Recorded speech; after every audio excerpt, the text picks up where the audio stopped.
Yun guys, no, medyo inalat nga tayo dun sa laban ng Atlanta Hawks at Washington Wizards. Syempre, hindi naman araw-araw Pasko. Medyo talo tayo doon, tinambakan nga kahit nga yung paresan ay hindi nakuha.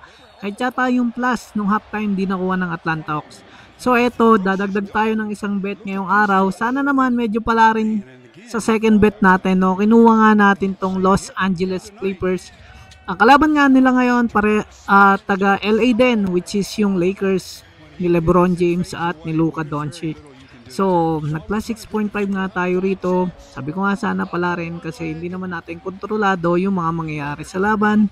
But, tingin ko napakalaking halaga ng plus 6.5 para sa Clippers.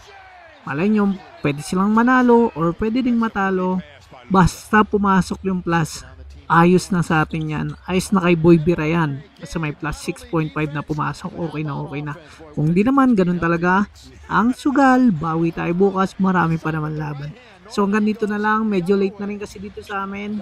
Bahala na kayo kung susundan nyo o kontrahin nyo. Libreng-libre gawin yan. Kahit rin man dun sa dalawa.